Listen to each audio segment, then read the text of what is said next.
আসসালামু আলাইকুম ভিউয়ার্স, কেমন আছেন সবাই? আশা করছি আল্লাহর রহমতে সবাই ভালো আছেন, সুস্থ আছেন। আমি আলহামদুলিল্লাহ ভালো আছি। তো ফ্রিজে সামান্য মাংস ছিল, সেই মাংস দিয়ে আজকে রান্না করব গার্লিক চিকেন। আশা করছি শেষ পর্যন্ত আমার সাথেই থাকবেন। তো প্রথমে মাংসগুলো পরিষ্কার করে কেটে কুটে ধুয়ে নিয়েছি, সাথে 2টা আলুও দিয়ে দিয়েছি। এখন মাংসগুলো হাতে মেখে প্রথমে সেদ্ধ করে নিতে হবে। এখানে রেডি করে নিয়েছি হলুদ, লবণ, মরিচের গুঁড়া, জিরার গুঁড়া, বাটা মশলা, সব মশলা এখন এখানে দিয়ে তারপরে হাতে মেখে পরিমাণ মতো পানি দিয়ে মাংসটা সেদ্ধ করে নিতে হবে।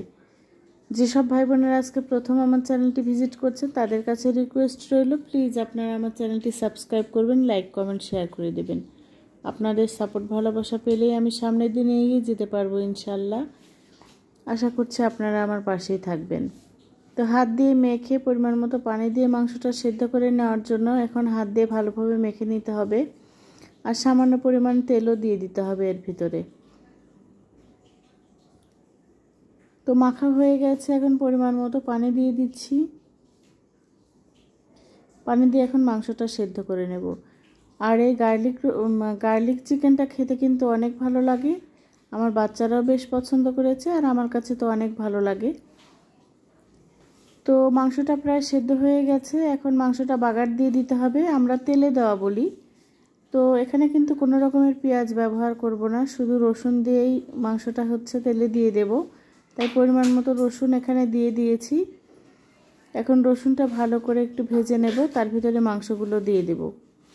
আর সাথে দিয়ে দিচ্ছি গোটা জিরা ফোড়ন। এখন মাংসগুলো যে সেদ্ধ করে রেখেছিলাম সেই মাংসগুলোই দিয়ে দিলাম। এখন মাংসটার যতটুকু পানি আছে পানিটা শুকিয়ে যাবে নাড়তে নাড়তে, আর মাংসটাও রেডি হয়ে যাবে একেবারে। আর শেষের দিকে এখানে আমি দিয়ে দেব ভাজনা বাটা, আর দিয়ে দেব জিরার গুঁড়া। আলহামদুলিল্লাহ, তাতেই কিন্তু আমার রেডি হয়ে যাবে গার্লিক চিকেন। খেতে কিন্তু অসাধারণ হয়। আপনাদের যদি ভালো লাগে তাহলে একদিন খেয়ে দেখতে পারেন এই গার্লিক চিকেনটা। তো ভাজতে ভাজতে কিন্তু একেবারে যখন তেল উঠে আসবে তখনই রান্নাটা কমপ্লিট হয়ে যাবে।